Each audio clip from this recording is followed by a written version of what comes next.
Nah jadi Bapak tuh pernah dikirimin kayak di print gitu foto-foto Dinar seksi dikirimin ke Bapak. Ini bagian dari proses kehidupan. Tidak semua perjalanan hidup manusia itu berjalan normal dan berjalan lurus-lurus saja. Betul. Gitu.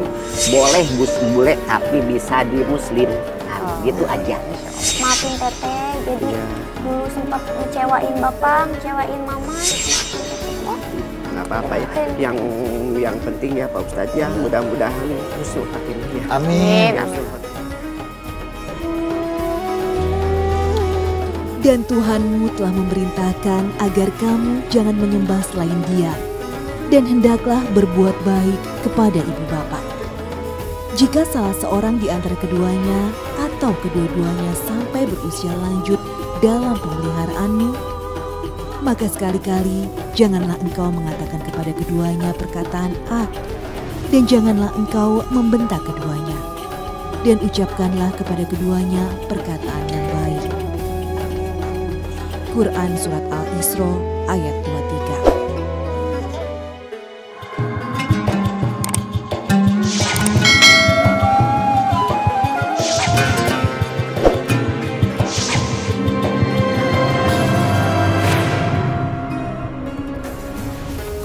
Assalamualaikum warahmatullahi wabarakatuh.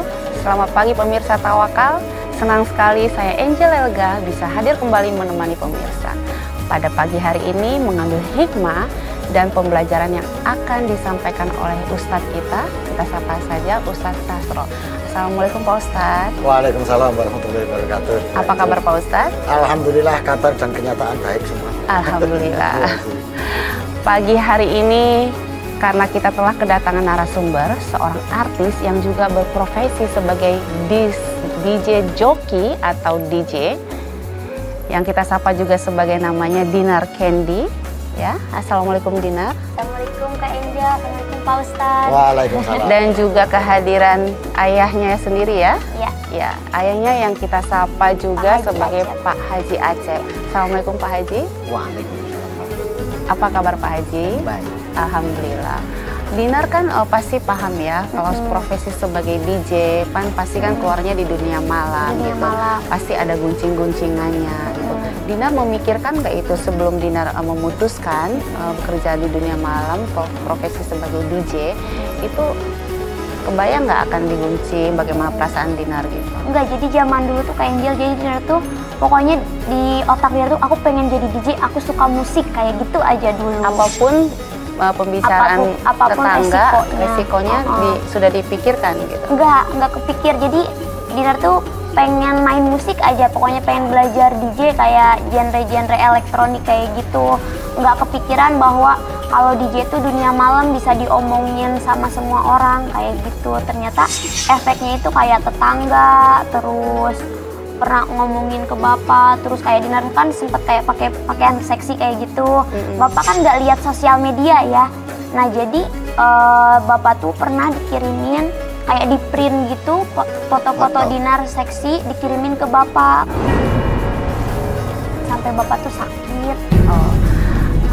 Pak Asep, waktu Pak Asep tahu putrinya Dinar kerja sebagai DJ profesinya malam, apa Pak Asep ini menyetujui atau bagaimana?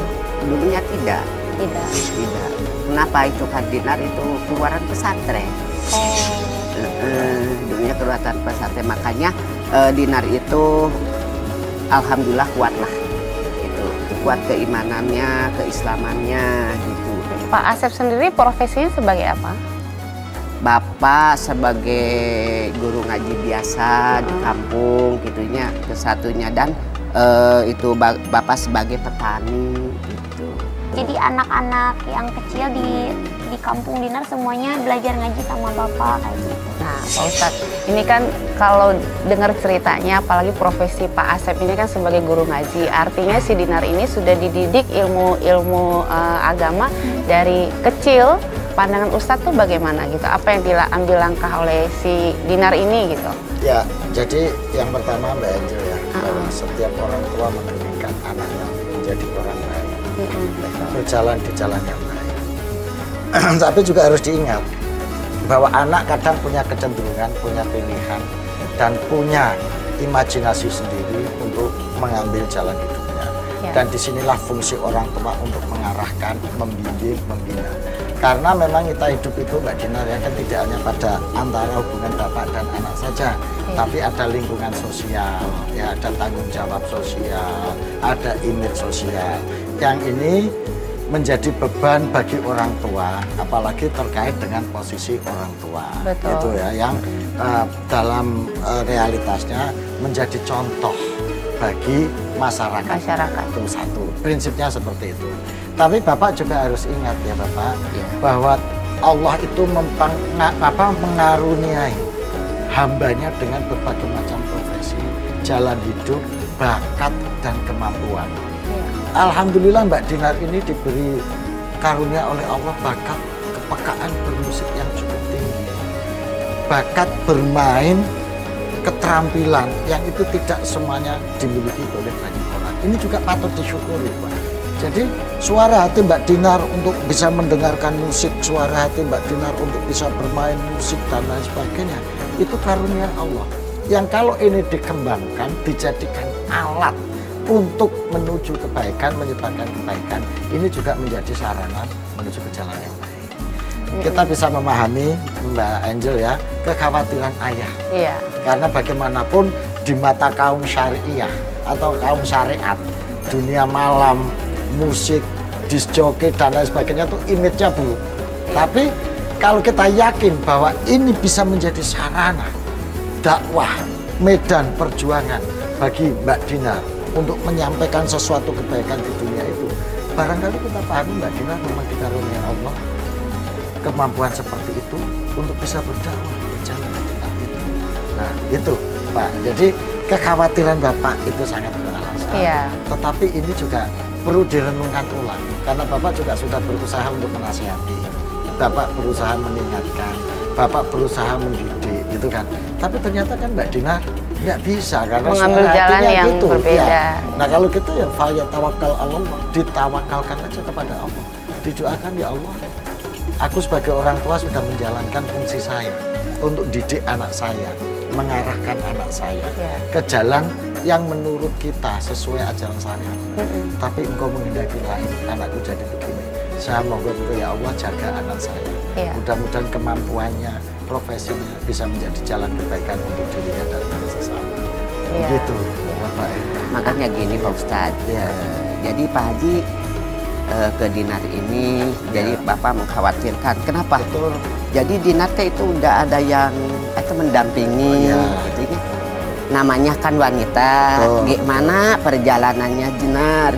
Maka Bapak kan sampai tepika Bapak tuh meneteskan air mata.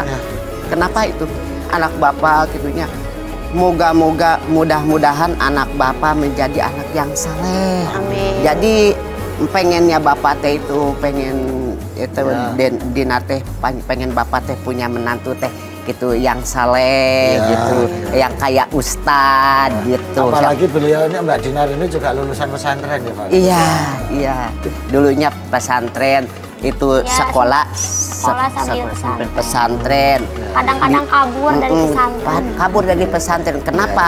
Dia itu HP-nya dirampas sama itunya, sama pengasuhnya gitu. Ya, dia melepas dari itu. Tapi Bapak enggak itunya, enggak. Kalau misalkan bahasa Sunda mah enggak kapok, langsung Dinar dimasukin lagi ke pesantren. Gitu. Bapak sudah benar. Bapak sudah benar sikapnya. Karena sebagai orang tua punya tanggung jawab, satu, memberikan nafkah lahir, ya, memberikan makan, sandang, pakaian, dan sebagainya. Dua, memberikan pendidikan kepada anak. Bapak sudah menyekolahkan dengan benar. Yang ketiga, Bapak juga nanti harus bertanggung jawab untuk kehidupan keagamaan anaknya. Bapak sudah melakukan itu, memberikan peringatan, memberikan arah. Bapak sudah melakukan semuanya itu. Jadi Bapak sudah benar, Pak. Ya. Kalau sudah melakukan semuanya itu, tetapi Allah berkehendak lain. Buktinya apa? Mbak Dinar hatinya masih cenderung ke sana. Jadi ini bagian dari proses kehidupan. Tidak semua perjalanan hidup manusia itu berjalan normal dan berjalan lurus-lurus saja. Betul. Gitu. beberapa sahabat juga pernah mengalami masa kelam ketika sebelumnya. Sayyidina Umar pernah ketika jahiliyah juga mengalami fase seperti itu. Sunan Kalijogo juga pernah menjadi perampok yang pembegal, yang jalan hidupnya tidak semulus seperti itu. Tapi begini Mbak Dinar, ya,